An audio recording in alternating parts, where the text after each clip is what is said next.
Hello everyone, welcome to my channel once again. हम लोगों ने स्पर्मेटोजेनेसिस का पूरा प्रोसेस अच्छे से समझ लिया था, देख लिया था। जो नेक्स्ट टॉपिक है वो है हार्मोनल कंट्रोल ऑफ स्पर्मेटोजेनेसिस। ठीक है, आप लोग को उसी लास्ट लेक्चर में मैंने बताया था कि स्पर्मेटोजेनेसिस के प्रोसेस को कंप्लीट होने के लिए हार्मोन्स का इन्फ्लुएंस बहुत इंपॉर्टेंट होता है। हार्मोन्स जो है वही पूरे के पूरे स्पर्मेटोजेनेसिस को कंट्रोल करते हैं। ठीक है, तो अब इस चीज़ को हम लोग कि हार्मोन्स कैसे स्पर्मेटोजेनेसिस को कंट्रोल करते हैं वो हम लोग इस लेक्चर में कंटिन्यू करेंगे और पूरी अच्छी तरह से इसको समझ लेंगे। ठीक है, तो यहाँ पे होता क्या है कि स्पर्मेटोजेनेसिस का प्रोसेस मेल में स्टार्ट कब होता है? तो मेल में स्पर्मेटोजेनेसिस का प्रोसेस तब से स्टार्ट होता है जब भी कोई मेल प्यूबर्टी के एज में आता है। ठीक है, प्यूबर्टी के एज से ही क्या होता है, उनकी बॉडी में स्पर्म बनने लगते हैं और रिलीज भी होने लगते हैं। ठीक है, तो at the age of puberty, ठीक है, तो प्यूबर्टी में होगा क्या, प्यूबर्टी में होता क्या है? तो प्यूबर्टी के एज में क्या होता है, एक ग्लैंड है जिसे हम लोग मास्टर्स ऑफ मास्टर ग्लैंड कहते हैं। किसे कहते हैं? हाइपोथैलेमस ग्लैंड को। ठीक है, तो जो हाइपोथैलेमस ग्लैंड है,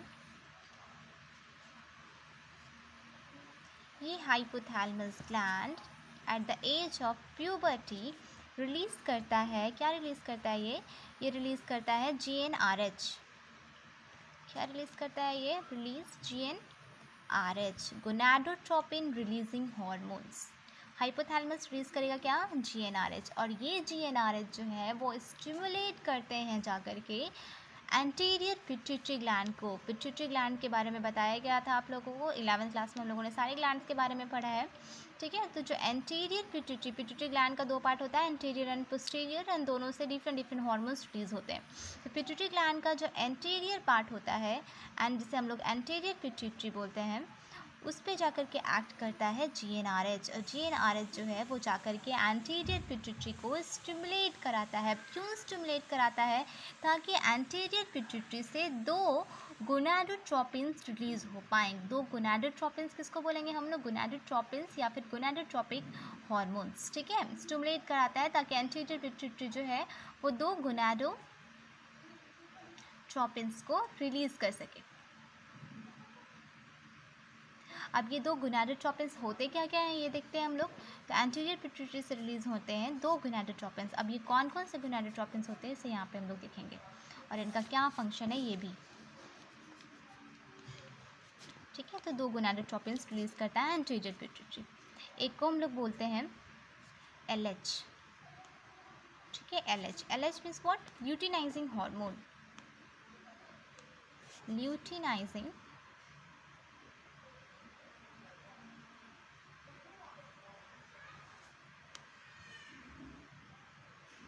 हार्मोन।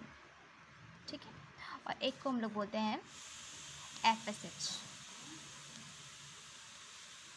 Follicle stimulating hormone.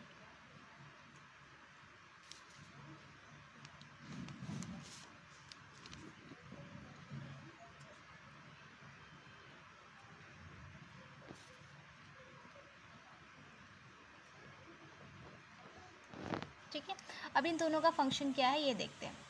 ये जो LH है, पहले हम LH के बारे में पढ़ेंगे, उसके बाद FSH के बारे में। LH जो है, LH ल्यूटिनाइजिंग हार्मोन, ये किस पे एक्ट करता है? तो LH जो है वो एक्ट करता है लेडिंग सेल्स पर। अब लेडिंग सेल्स याद आया होगा कुछ, इसके बारे में बताया गया था पहले। ठीक है, लेडिंग सेल्स जिसे हम लोग बोलते हैं इंटरस्टिशियल सेल्स भी। ठीक है, अगर हम लोग देखें टेस्टिकुलर लोब्यूल को, तो टेस्टिकुलर लोब्यूल्स के अंदर क्या प्रेजेंट होता है? Seminiferous tubule. इस तरह से सेमिनिफेरस ट्यूब्यूल के बीच में क्या होती है, जो स्पेस होती है उसे हम लोग बोलते थे इंटरस्टिशियल स्पेस, और इसी स्पेस में क्या होते हैं? छोटे छोटे सेल्स प्रेजेंट होते हैं जिसे हम लोग बोलते हैं इंटरस्टिशियल सेल्स या फिर लेडिंग सेल्स। ठीक है, तो LH जो है ल्यूटिनाइजिंग हार्मोन, वो एक्ट करता है किसके ऊपर? लेडिंग सेल्स के ऊपर, और लेडिंग सेल्स को स्टिमुलेट कराता है ताकि वो सिंथेसाइज करे और रिलीज करे एक हार्मोन को, जिस हार्मोन को हम लोग बोलते हैं एंड्रोजन।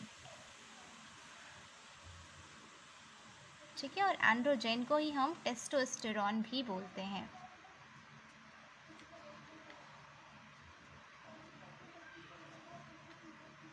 ठीक है, अब यही जो एंड्रोजन हार्मोन है, जो टेस्टोस्टेरोन हार्मोन है, ये हार्मोन जो है वो पूरा का पूरा स्पर्मेटोजेनेसिस का जो पूरा प्रोसेस होता है उसको कंट्रोल करता है। स्पर्मेटोजेनेसिस का पूरे प्रोसेस को स्टिमुलेट करने का काम करता है एंड्रोजन हार्मोन। और यही नहीं बल्कि मेल के अंदर जितना भी उनका मेलनेस वाला कैरेक्टर है उसको भी डेवलप कराने वाला हार्मोन यही है हमारा टेस्टोस्टेरोन, या फिर जिसे हम एंड्रोजन बोलते हैं।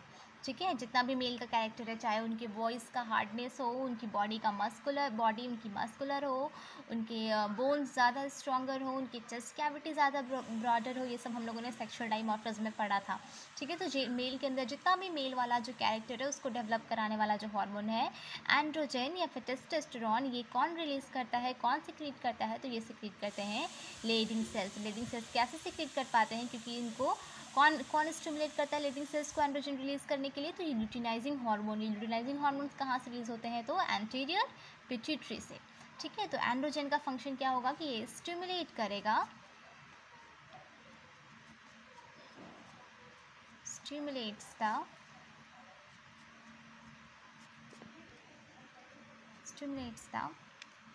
process of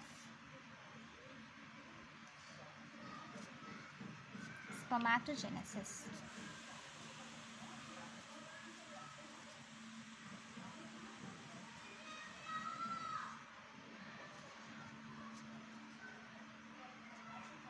ठीक है, स्पर्मेटोजेनेसिस। और डेवलप लिख सकते हैं, और डेवलप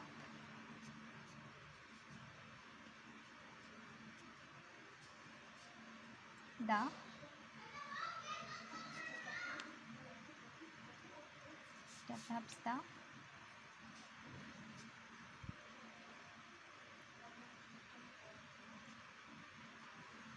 कैरेक्टर ऑफ मेल। ठीक है, मेल के कैरेक्टर को डेवलप कराता है। ठीक है, तो एक तो हम लोगों ने ल्यूटिनाइजिंग हार्मोन्स के बारे में देख लिया, जो कि एक गोनाडोट्रोपिन है। दूसरे गोनाडोट्रोपिन जो है हमारा FSH, फॉलिकल स्टिमुलेटिंग हार्मोन्स। ये FSH कहाँ पे काम करता है? तो FSH जो है ये काम करता है हमारा सर्टोलाई सेल्स के ऊपर। ठीक है, सर्टोलाई सेल्स, ठीक है, हमारे जो ये होते हैं हमारे स्पर्मेटोगोनियम। ठीक है, स्पर्मेटोगोनियम के अलावा क्या होते हैं? सर्टोलाई सेल्स भी प्रेजेंट होते हैं सेमिनिफेरस ट्यूब्यूल में। और ये सर्टोलाई सेल्स क्या करते हैं? न्यूट्रिशन प्रोवाइड करते हैं स्पर्म को, ये हम लोगों ने देखा था। ठीक है, तो ये जो FSH रिलीज होता है एंटीरियर पिट्यूटरी से, ये जाके एक्ट करता है सर्टोलाई सेल्स को, और सर्टोलाई सेल्स के फॉलिकल को जाके ये स्टिमुलेट कराता है। और ये स्टिमुलेट करा करके किस प्रोसेस में हेल्प करता है? तो सर्टोलाई सेल्स जो हैं ये इनके फॉलिकल्स स्टिमुलेट होने के बाद हेल्प करते हैं स्पर्मियोजेनेसिस के प्रोसेस में। स्पर्मियोजेनेसिस का प्रोसेस क्या है ये मैंने बताया था। स्पर्मियोजेनेसिस क्या होता है? स्पर्मेटिड से स्पर्म का फॉर्मेशन, ट्रांसफॉर्मेशन।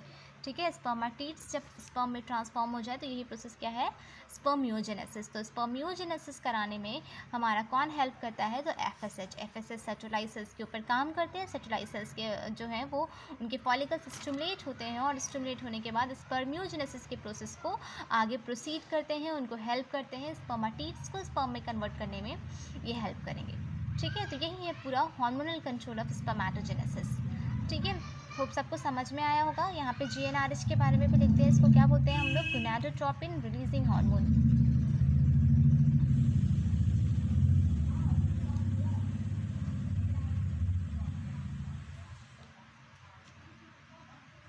Gonadotropin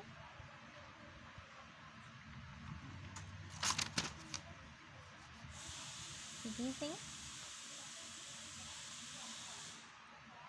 hormone.